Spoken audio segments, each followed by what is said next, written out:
Hi hello மக்களே, நீங்கள் கேட்டுக்கொண்டிருப்பது கிவி குரல். ரொம்ப நாள் ஆச்சு, என்னை மறந்துருக்க மாட்டீங்க, என் குரலையும் மறந்துருக்க மாட்டீங்கன்னு நம்புகிறேன். என்ன சரியாக டியூன் பண்ணாத ரேடியோ கேட்குற மாதிரி இருக்கா? ஆமாம் மக்களே, வெரி சாரி. எனக்கு high throat infection and cold வேறு. கொஞ்சம் அட்ஜஸ்ட் பண்ணிக்கோங்க. அத்தியாயத்துக்கு போவோமா? அத்தியாயம் 14. மீனாவின் அழைப்பை பார்த்தவளுக்கு இங்கு கொதிநிலை ஏகத்திற்கும் எகிறியது. சூர்யாவுக்கும் கிட்டத்தட்ட இதே மனநிலைதான். இனிமையான மனநிலையை கலைப்பதற்கென்று வருவார்கள் போல என்றுதான் தோன்றியது. ஒரு மாணவியாக பாடத்தில் சந்தேகம் கேட்கிறாள் என்றால் அது வேறு விஷயம். ஆனால் அவள் பேச வேண்டும் என்பதற்காகவே பேசி கிட்டத்தட்ட மொக்கை போடுவாள். அப்படிதான் அவனுக்கு தோன்றும். ஓகே மேடம், நீங்கள் தூங்குங்க. எனக்கு அடுத்தடுத்த அழைப்பு வந்துட்டே இருக்கு. நான் பேசிட்டு சீக்கிரம் தூங்கணும். Good night my sweet brownie.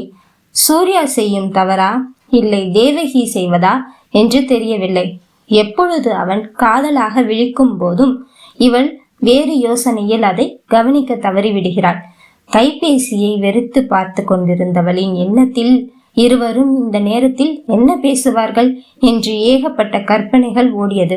தன்னுடைய சூர்யா எப்படி மற்ற பெண்களிடம் பேசிவிடுவான் என்பதை அவள் சற்று யோசிக்கத்தான் தவறிவிட்டாள். சொல்லு மீனா.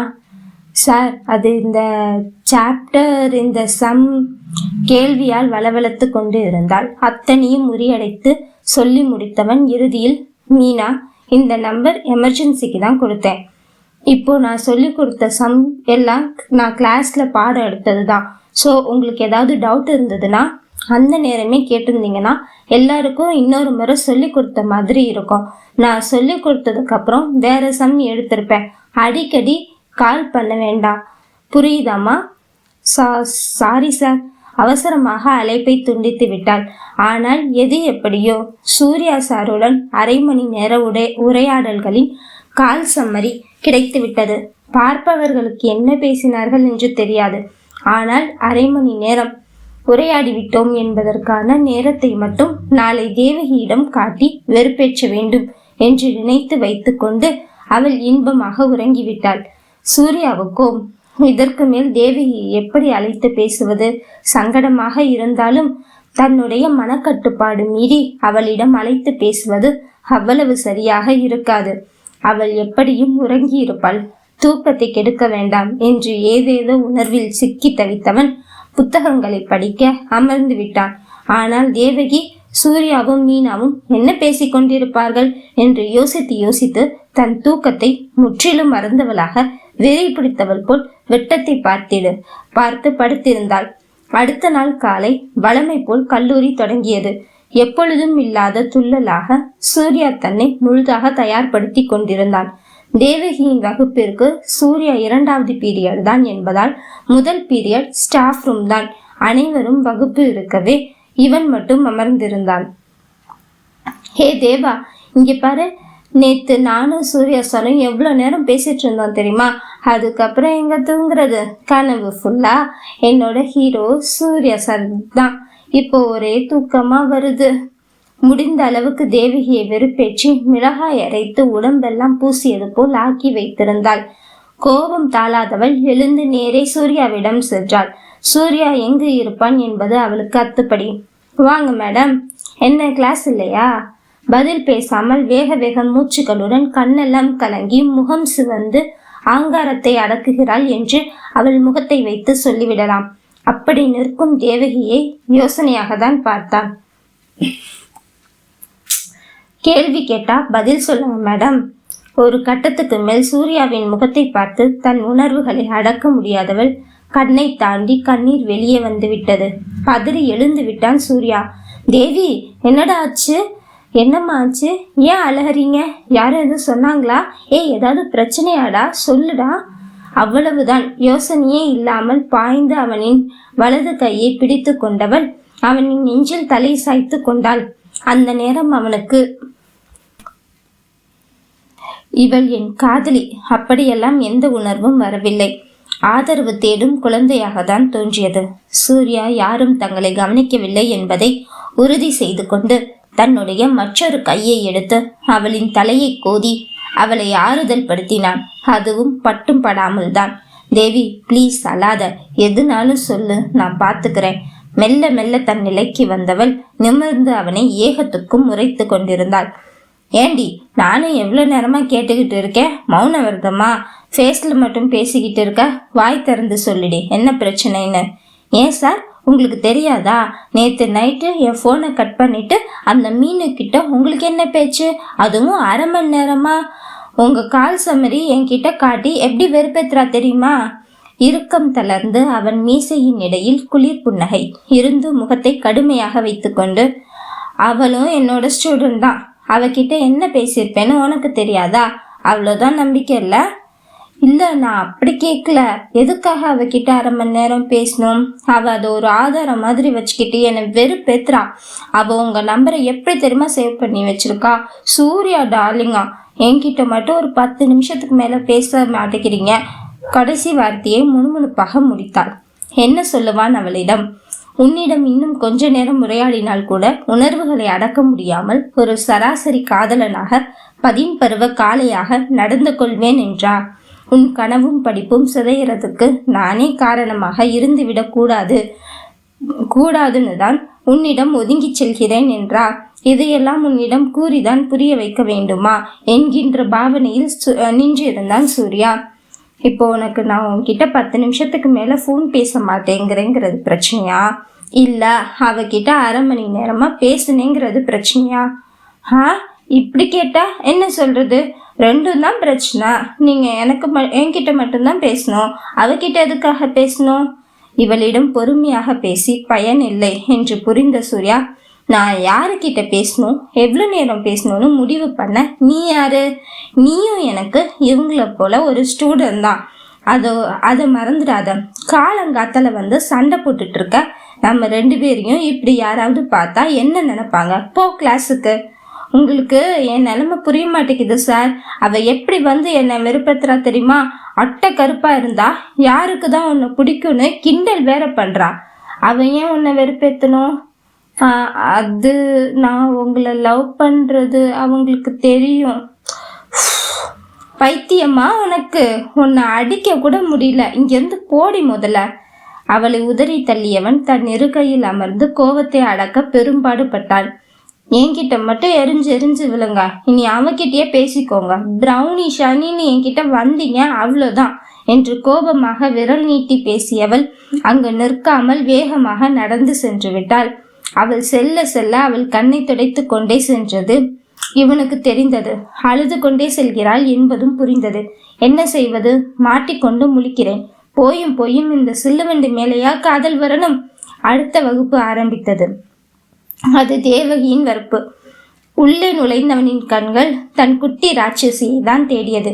எப்பொழுதும் சூர்யாவை பார்ப்பதற்கு என்று முன்னிருக்கையும் இல்லாது பின்னிருக்கையும் இல்லாது நட்ட நடுவாக உட்கார்ந்து வெளிப்படையாக சைட்டடித்து கொண்டிருப்பவள் என்று கடைசி இருக்கையில் யாரும் இல்லாமல் தனியாக அமர்ந்திருந்தாள். சூர்யா வந்ததும் நிமிர்ந்து பார்க்காமல் அமர்ந்திருந்தாள்.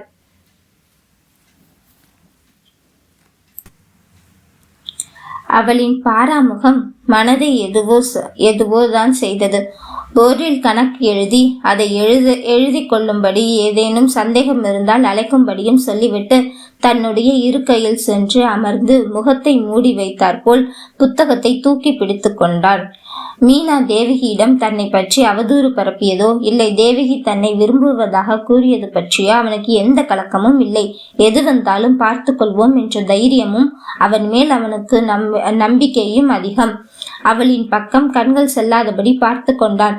ஆண்டவா, 10 தடியர்கள் ஒன்றா வந்தா கூட நின்று பந்தாடக்கூடியவேனா இப்படி இந்த சில்லுவண்டு கிட்ட என்னை கோத்து விட்டு வேடிக்கை பார்க்குறியே, உனக்கு என்னப்பா பாவம் செஞ்சேன் நானு என்று கடவுளிடம் மானசீகமாக பேசிக் கொண்டிருந்தான். இதில் சந்தேகம் என்று பெண்கள் அனைவரும் சூர்யாவை அழைத்து ஒவ்வொன்றாக கேட்டு கொண்டிருந்தார்கள். இவ மட்டும் என்ன இன்னும் கூப்பிடாம இருக்கா? மெல்லமாக எட்டி பார்க்கும் பொழுது தேவகி மட்டும் தலையை குனிந்து கொண்டு நோட்டில் எதையோ கிறுக்கி கொண்டு இருக்கிறாள் என்று புரிந்தது. நீண்ட பெருமூச்சு விட்டவன் காதலா ரோஷமா என்று வரும் பொழுது அங்கு காதல் தான் ஜெயித்தது. தன்னை கேள்வி கேட்ட அத்தனை பேருக்கும் ஒவ்வொரு பதில்கள் கொடுத்துவிட்டு மெல்ல நடந்து தேவகியின் அருகில் சென்று நின்றான். பக்கத்தில் வந்து நிற்பது கூட தெரியாமல் அவள் என்ன செய்து கொண்டிருக்கிறாள் என்று பார்த்தவனுக்கு சூர்யா என்று நோட்டு புத்தகம் முழுக்க ஸ்ரீராம ஜெயம் போல எழுதி கொண்டிருந்தாள்.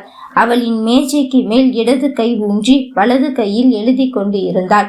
அதில் இடது கையில் சொட்டு சொட்டாக அவளின் கண்ணீர் சிந்தி கொண்டிருந்தது. மனது தாங்கவில்லை அவளின் காதலனுக்கு. யாரையும் பெரிதாக கஷ்டப்படுத்தி பார்க்க கூடாது என்று நினைப்பவன் தன்னுடைய உயிரையா இப்படி அழுக விட வேண்டும் என்றா நினைப்பான். என்ன சொன்னாலும் புரிந்து கொள்ளாமல் அடம் பிடிக்கும் இந்த சிறு பிள்ளையை எப்படி சமாளிப்பது என்று தோன்றவே அவளின் கை மேல் தன் கையை வைத்து அழுத்தி பிடித்து கொண்டான். அத்தியாயம் 15. பிரேக்ல லைப்ரரி வா. அழுது கொண்டே சூர்யா என்று எழுதி கொண்டிருந்த அவளின் பேனாவை வாங்கி அவள் எழுதி கொண்டிருந்த பக்கத்திலேயே கீழே இதை எழுதி வைத்துவிட்டு மெதுவாக அவள் தலையை தட்டிவிட்டு திரும்பி நடந்தவன் ஒரு நிமிடம் திரும்பி அவளிடத்திலேயே வந்து சூர்யா என்று அவள் எழுதியிருந்த பக்கத்தில் சூர்யாவின் தேவகி என்று இணைத்து எழுதி வைத்துவிட்டு அவள் அதிர்ந்து சூர்யாவை பார்த்து கொண்டிருக்கும் பொழுது யாரும் அறியா வண்ணம் தலையை கோதுவது போல் அவளை பார்த்து கண்ணடித்துவிட்டு தன் இருக்கையில் அமர்ந்து கொண்டான். அவள் மகிழ்ச்சியில் மூச்சு விடக்கூட மறந்து போனாள். என்ன எழுதிவிட்டு போகிறார் என்று அதையே பார்த்து கொண்டிருந்தால் பிரம்மை பிடித்தவள் போல. அவனின் அழகான முத்து முத்தான எழுத்துக்களில் சூர்யாவின் தேவகி என்ற வாசகம் மிகவும் அழகாக மின்னிக் கொண்டிருந்தது. எதுவும் நடக்காதது போல் மீண்டும் தன்னுடைய புத்தகத்தை கொண்டு முகத்தை மூடி அமர்ந்திருந்தவனின் முகத்தை பார்க்க முடியாமல் ஏக்கம் நெட்டி தள்ளவே அழுத விழிகளை துடைத்து கொண்டு எழுந்து சூர்யாவின் மேஜை பக்கம் அதே நோட்டை எடுத்துக்கொண்டு மீண்டும் கணக்கில் சந்தேகம் கேட்பது போல் முகத்தை மூடாதீங்க, நான் உங்களை பார்க்கணும் என்று எழுதிவிட்டு மீண்டும் தன் இருக்கையில் வந்து எதுவுமே நடக்காதது போல் அமர்ந்து கொண்டாள். சூர்யாவுக்கு வெட்கம் கூச்சம் என்று அவனின் சிவந்த முகத்திற்கு மேலும் சிகப்பு கூட்டியது. அவளின் அழுத விழியை பார்க்க தாங்காமல் காதலை வெளிப்படுத்தி விட்டான். ஆனால் சும்மாவே அவள் தன்னை அடித்து சாப்பிடும் அளவுதான் பார்த்து வைப்பாள். இப்பொழுது இன்னும் வெளிப்படையாக சைட்டடிச்சே காலி பண்ணிடுவா சில்லுவண்டு. தன்னுடைய மரியாதைக்கு பங்கம் வராமல் இருந்தால் சரி என்று ஒரு புறம் யோசித்தாலும் மனம் என்னவோ என் தங்கத்துக்கு முன்னாடி மரியாதையாவது மண்ணங்கட்டியாவது அவளை அழுகாமல் பார்த்து கொள்வதே என்னுடைய பிறவி கடன் என்று எண்ணியவன் புத்தகத்தை கீழே வைத்து புரட்டி கொண்டே ஓர விழியால் அவளை பார்த்து கொண்டிருந்தான். தேவகி இமைக்க கூட மறந்து சூர்யாவை தான் பார்த்து கொண்டிருந்தாள். அவன் முகத்தை தாண்டி அவளுக்கு வேறு எதுவும் நினைவு இல்லை. ஏன் இப்படி பார்க்கிறாள் என்று ஒரு நிமிடம் ஆணாகவே இருந்தாலும் கூச்சம் அள்ளி தின்ன தனக்கான ஒருத்தி தன்னை இப்படி ரசித்து பார்ப்பதை அனுபவிக்காமல் இருக்க முடியவில்லை. காதலிப்பதை விட காதலிக்கப்படுவதே பேரின்பம். இவர்கள் கல்லூரியில் ஒரு நாளைக்கு மொத்தமே 5 வகுப்புகள். அதில் 3 வகுப்புகள் முடிந்து 15 நிமிடங்கள் இடைவெளி. அதற்கு பிறகு 2 வகுப்புகள் நடைபெறும். பிறகு வீட்டிற்கு கிளம்பி விடலாம். இதில் இப்பொழுது நடந்து கொண்டிருப்பது 2ஆம் வகுப்பு. இன்னும் ஒரு வகுப்பு முடிந்துதான் இடைவேளை. அந்த 15 நிமிடங்களும் அனைவரும் கேன்டீனில் தான் குளிம்பிருப்பார்கள் என்பதால் லைப்ரரியில் கூட்டம் இல்லாமல் வெகுவாக அமைதியாக தான் இருக்கும். அதனால் தான் மாலை வரை கூட அவளை காக்க வைக்க விரும்பாதவன் இடைவெளியில் வர சொல்லி இருந்தான். சூர்யாவின் வகுப்பு முடிந்தது. கிளம்பும் பொழுது எதர்ச்சியாக பார்ப்பது போல் தேவகியை தான் பார்த்து கொண்டிருந்தான். அவளோ விட்டால் இப்பவே என்னை உங்களுடன் கூட்டிச் செல்லுங்கள் என்னும் ரீதியில் தான் எழுந்து நின்றாள். மிகவும் கடினப்பட்டு முகத்தில் எந்த பாவனையும் காட்டாமல் வேகமாக வெளியே சென்று விட்டான். அடுத்த 1 மணி நேர வகுப்பு இருவருக்கும் டிக் டிக் நிமிடங்களாக கழிந்தன. சூர்யாவுக்கு இப்பொழுதுதான் தேவகியின் நிலைமை புரிந்தது. தான் வாய் வார்த்தையாக கூட கூறவில்லை. ஆனாலும் வெளிப்படையாக காதலுக்காக எவ்வளவு துடிக்கிறோம். இப்படித்தானே அன்று அவள் தன்னிடம் காதலை கூறிவிட்டு தன்னுடைய அருகாமையை வேண்டி ஆசைப்பட்டிருப்பாள். மனம் முழுவதும் அவனின் அழகிய பிரௌனி. ஆசை சில்லுவென்றதா? இடைவெளி நேரத்தில் அவளிடம் என்ன பேசுவது? அவள் தன்னிடம் என்னவெல்லாம் கேட்பாள்? அதற்கு தன் பதில் என்னவாக இருக்கும் என்று மனதில் சிறு ஒத்திகையே நடைபெற்றது. அவளிடம் காதலை சொல்வது மட்டுமல்லாமல் இனி என் மான மரியாதை காப்பதும் உன் பொறுப்பு தாயே என்று அவள் கையிலேயே ஒப்படைத்து சரணடைந்து விடலாம். வேறு வழி இல்லை. என் மனதின் கனம் தாங்காமல் மனதில் புலம்பிக் கொண்டிருந்தான் சூர்யா. இருவரும் எதிர்பார்த்த இடைவெளி நேரம் வந்துவிட்டது. மணி அடித்ததும் முதல் ஆளாக எழுந்து வெளியே ஓடி வந்து விட்டாள். பார்ப்பதற்கு அவள் ஏதோ அவசரத்திற்காக எழுந்து வெளியே செல்கிறாள் என்றுதான் தோன்றியிருக்கும். ஆனால் அவள் வேகம் மூச்சுடன் வந்து நின்றது லைப்ரரியில்தான். எப்பொழுதும் போல் சூர்யா இருக்கும் இடத்தை நோக்கி சென்று விட்டாள். பெரும்பாலும் இடைவெளி நேரத்தில் அவனை ஒரு ரெஸ்ட் ரூம் கூட செல்ல விடாமல் மாணவிகள் ஒரு பக்கம், ஆசிரியர்கள் ஒரு புறம் என்று ஆளுக்கு ஒரு புறம் சுற்றி வளைத்துக் கொள்வார்கள். அவர்களின் பிடியிலிருந்து தப்பித்து கண்ணில் படாமல் வேகமாக ஓடி வந்தவனுக்கு மூச்சு வாங்கியதோடு நெற்றியில் முத்து முத்தாக வேர்வையும் பூத்திருந்தது. சிரிக்கிறான். முதலில் தேவகியை பார்த்து உதட்டாலும் கண்ணாலும் சிரிக்கிறான்.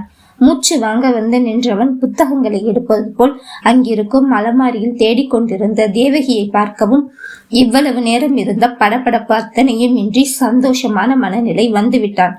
தனக்கான பதவியை மறந்து சிறுவன் போல ஓடி வந்து நின்றவனை பார்க்கும் பொழுது மனதில் ஏதோ இன்றுதான் பிறந்தது போல உணர்ந்தாள் தேவகி. தன்னுடைய துப்பட்டாவை எடுத்து அவன் நெற்றியில் இருக்கும் வேர்வையை ஒற்றி எடுத்தாள். இவர்கள் அதிகம் லைப்ரரியை தேர்ந்தெடுப்பதற்கு காரணம் இவர்களுக்கு பெரும்பாலும் வாய் வார்த்தைகளாக பேசிக்கொள்ள தேவைப்பட்டதே இல்லை. கண் பார்வைகளிலும் சிறு தொடுதலும் மெல்ல கட்டி அணைத்தால் இதன் மூலமே தங்களின் உணர்வுகளையும் காதலையும் வெளிப்படுத்தி கொள்வார்கள். இன்றும் அப்படியேதான். அவன் நிம்மதியான சிரிப்பிலேயே உனக்காக தான் ஓடி வந்தேன் என்று சொல்லாமல் சொல்லிவிட்டான். இவளோ அதற்காக தான் காத்து கிடந்தேன் என்பதை வாய் வார்த்தையால் சொல்லாமல் தன்னுடைய வெள்ளை நிற துப்பட்டாவை எடுத்து அவனின் வியர்வையை துடைத்து கூறிவிட்டாள். பேசுவதற்கென்று கூப்பிட்டு வந்தாயிற்று. ஏதோ பருவத்தில் காதலை சொல்ல தயங்குவது போல் அவனுக்கு அப்படி ஒரு நடுக்கம், அப்படி ஒரு படபடப்பு. இத்தனை பெரிய ஆசிரியருக்கு கூட காதல் என்று வந்துவிட்டால் இதெல்லாம் வருமோ என்னவோ. உள்ளங்கை எல்லாம் ஜில்லிட்டு இருந்தது. தேவகியோ சந்தோஷத்தில் திக்குமுக்காடி போயிருந்தாள். அவனின் படபடப்பு எதற்காக என்று புரியாதவளா என்ன? அதான் ஒரே வார்த்தையில் எழுதிவிட்டானே வகுப்பிலேயே. அவனின் கையை பிடித்து தன் ஆடையில் வேர்வையை துடைத்து விட்டவள் தன் கைக்குள் பொத்தி வைத்து தன்னுடைய உடல் சூட்டை அவனுக்கு கடத்த முயற்சி செய்தாள். மௌனம் இருவருக்கும் ஏதோ செய்தது. மூச்சு முட்ட காதல் செய்ய ஆசை வந்துவிட்டது. வேகமாக தன்னுடைய சல்வாரில் சுருகி வைத்திருந்த பேனாவை எடுத்து அவளின் கையில் எழுதி காட்டினாள். ஏன் சார் இவ்வளவு படப்படப்பா இருக்கீங்க?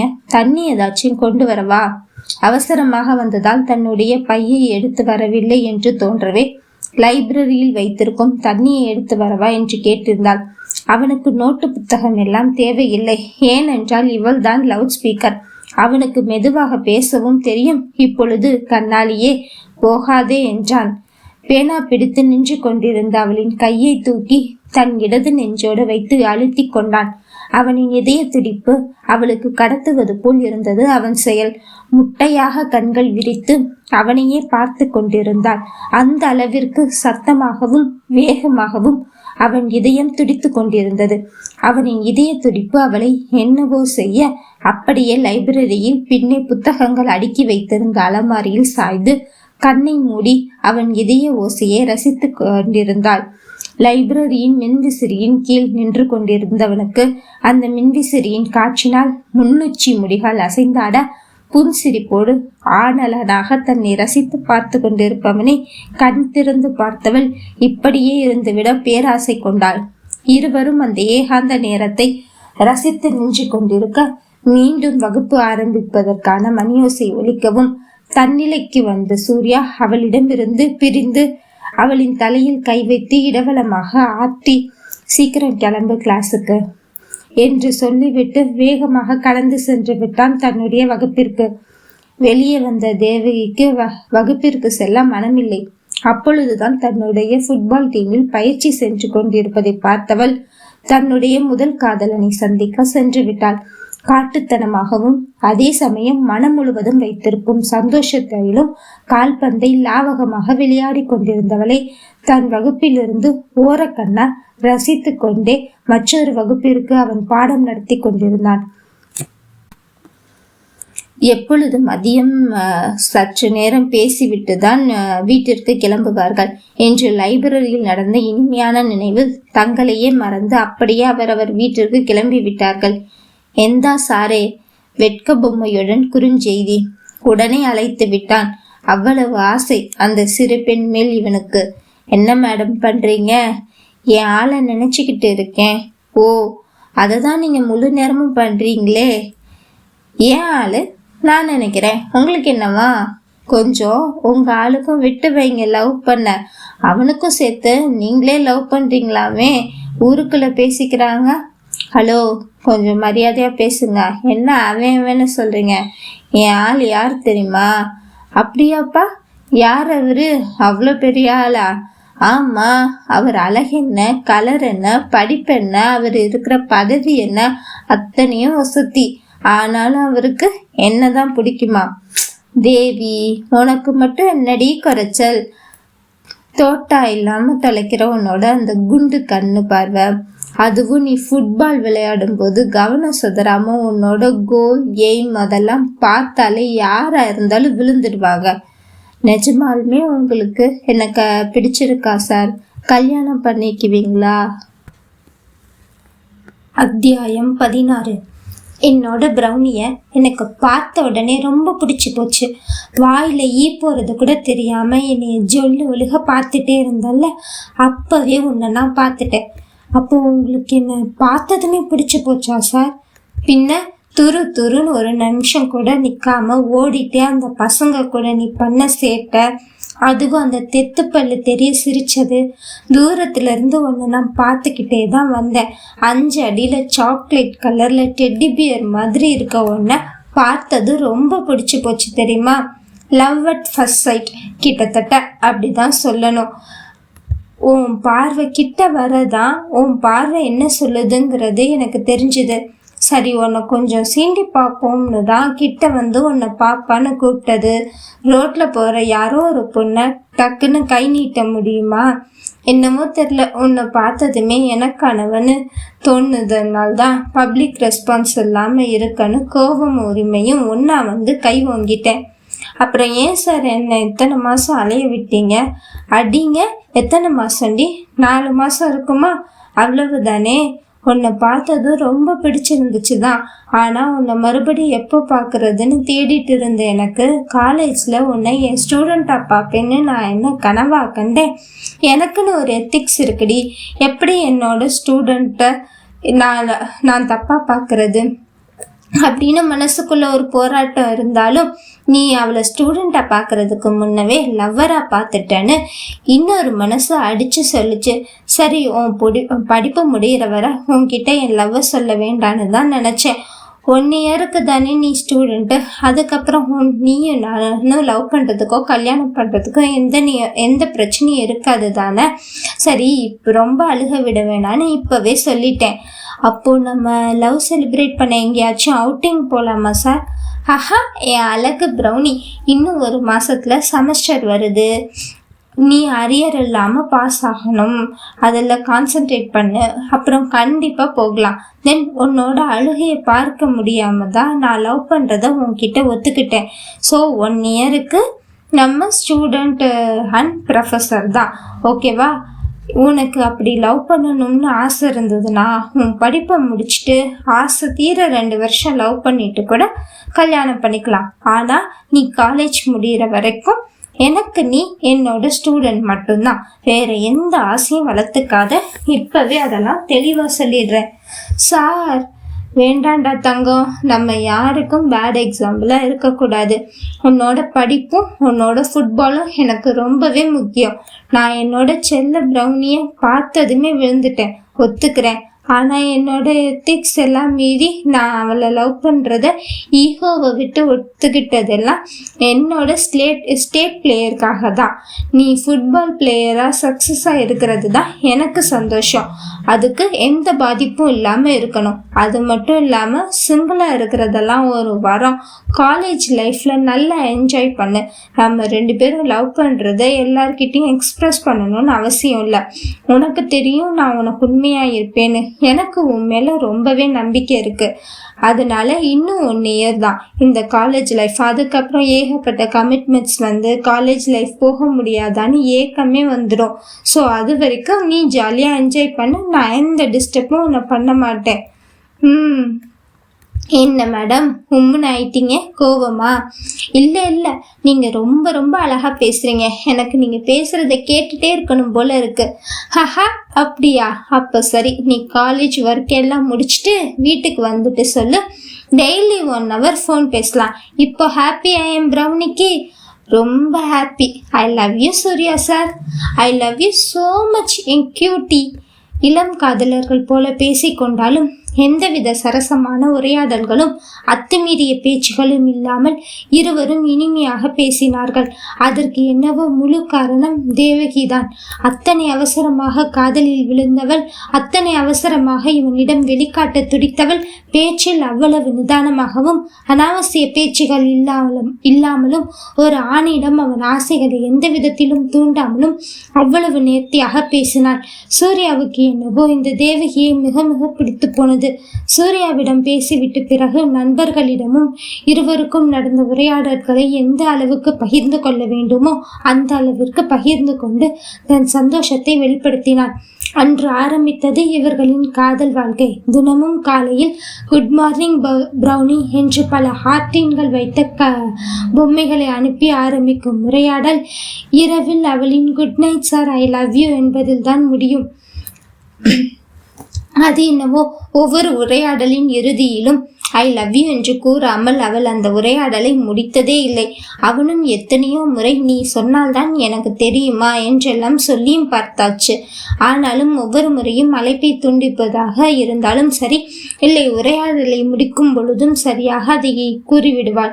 தினமும் 15 நிமிட இடைவெளியில் லைப்ரரியில் சந்திப்பதும் பிறகு வீட்டிற்கு கிளம்பும் பொழுது அவர்களின் ஆஸ்தான மரத்தடியில் அமர்ந்து சற்று நேரம் உரையாடி விட்டு கிளம்புவதுமாக இருப்பார்கள். எல்லோரிடமும் சிறு என்று ஒதுங்கி நிற்கும் சூர்யா இன்னொரு பக்கம் தேவகியிடம் கனிந்து பேசுவதும் அருகில் உட்கார்வதும் அளவிற்கு ஏன் இந்த இணக்கம் என்று எல்லோர் கண்ணையும் உறுத்தாமல் இல்லை. அங்கொன்றும் இங்கொன்றுமாக பேசப்பட்ட பேச்சு இப்பொழுது கல்லூரி முழுவதும் இவர்களின் காதல் காட்டுத்தீ போல பரவியது. அது காலேஜ் பிரின்சிபல் கரஸ்பாண்டன்ட் வரைக்கும் சென்றது. அதை அறிந்த சூர்யா அவர்களாக கூப்பிட்டு கேட்கும் முன் தானாக விலக்கி விடுவது நல்லது என்று தோன்றவே கரஸ்பாண்டன்ட் நேஷனல் டீம் பிளேயர்ஸ் லிஸ்டுடன் தலைமை ஆசிரியர் கோச் என்று மீட்டிங்கிற்காக கூடியிருந்தார்கள். தலைமை ஆசிரியர் அறையில் அப்பொழுது அவர்கள் பேசி முடித்த கையோடு சூர்யாவும் அனுமதி கேட்டு உள்ளே சென்றான். Excuse me sir. வாங்க சூர்யா. Good morning sir. உங்ககிட்ட ஒன்று சொல்லணும். தயங்கி பேச்ச ஆரம்பித்தான். இவர்களுக்கும் அந்த செய்தி பரவலாக வந்தது. சூர்யாவின் மேல் நன்மதிப்பு இருப்பதால் கூப்பிட்டு விசாரிக்கும் அளவிற்கு வைத்துக் கொள்ள மாட்டான் என்பதனால் இவர்கள் கண்டு கொள்ளவில்லை. சொல்லுங்க சூர்யா சார்.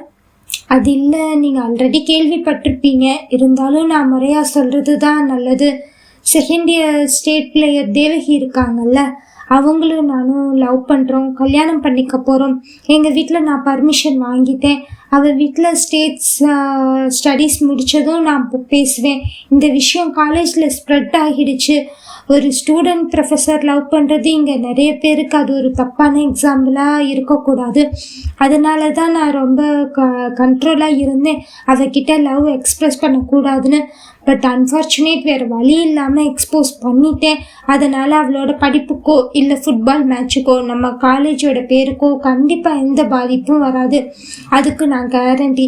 பட் நீங்கள் யாரும் இந்த விஷயத்தில் என்னையும் அப்படின்னு தப்பாக எடுத்துக்கக்கூடாது என்பதற்காக தான் இன்ஃபார்ம் பண்ணுறேன். கரஸ்பாண்டன்ட். சூர்யா சார், நீங்கள் இவ்வளோ திக்கி திணறி பேசணும், பர்மிஷன் கேட்கணும்னு எந்த அவசியமும் இல்லை.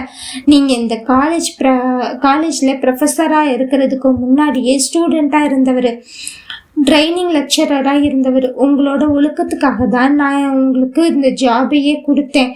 அது உங்களுக்கே நல்லாவே தெரியும். ஸோ லவ் எல்லாம் உங்கள் பர்சனல் மேட்டர். அதையும் தாண்டி நம்ம காலேஜுக்கு எந்த கெட்ட பேரும் வரக்கூடாது. நீங்கள் இவ்வளவு ஸ்ட்ராங்காக சொல்கிறதுனால ஓகே ஃபைன் தான். எதுவாக இருந்தாலும் வெளியில் போய் பார்த்துக்கோங்க. அவ்வளவுதாங்க எங்களோட அப்ளிகேஷன் தவிர மற்றபடி இதெல்லாம் உங்கள் பர்சனல் மேட்டர். கண்டிப்பாக நீங்கள் எந்த ஒரு ஸ்டூடெண்ட்டுக்கும் கெட்ட முன்மாதிரியாக இருக்க மாட்டீங்கிறது எங்களோட நம்பிக்கை. Thank you so much sir. நான் எப்படி நீங்கள் எடுத்துக்குவீங்கிற ஒரு பயத்தில் தான் தலைமை ஆசிரியர், கம்மான் சூர்யா, உங்களால் தான் இப்போ நம்ம காலேஜ் நேஷ்னல் டீமுக்கு செலக்ட் ஆகியிருக்காங்க. எனக்கு கோச் சொன்னார், நீங்களும் அவரும் போய் தான் தேவகி வீட்டில் பேசி அவங்கள கூட்டிகிட்டு வந்தீங்க அப்படின்னு. அவங்களோட ஸ்டடீஸ் லிஸ்ட் எடுத்து பார்த்தா பெருசாக அரியர் அந்த மாதிரியும் இல்லை. ஒரு national player and average student அவங்க. அது ஓகே தான். நீங்கள் லவ் பண்ண போலவே எங்கள் காதுக்கு அந்த நியூஸ் எல்லாமே வந்தாச்சு. அவங்களோட எந்த பிஹேவியர்ஸ்லேயும் சேஞ்சஸ் இல்லை. ஸோ அதனால் எங்களுக்கு எந்த ப்ராப்ளமும் இல்லை. நீங்கள் பயப்படணும்னு அவசியம் இல்லை. அண்ட் தென் இன்னும் 1 இயருக்கு இதே மாதிரி நீங்கள் ஸ்மூத்தாக கொண்டு போயிட்டீங்கன்னா காலேஜ் முடிஞ்சதுக்கப்புறம் அது உங்கள் பர்சனல் லைஃப்பாக மாறிடும். அதை பற்றி ஒரு அப்ஜெக்ஷனும் எங்களுக்கு இருக்காது. Thank you so much sir. மரியாதையாக வணக்கம் கூறியவன் எழுந்து கிளம்பி விட்டான். அவ்வளவு நேரம் யோசனையாக சூர்யா பேசுவதையே பார்த்து கொண்டிருந்த கோச் அவன் கிளம்பவும் கரஸ்பாண்டிடம் தலைமை ஆசிரியரிடம் நன்றி கூறிவிட்டு சூர்யாவின் பின்னே அவரும் சென்று விட்டார்.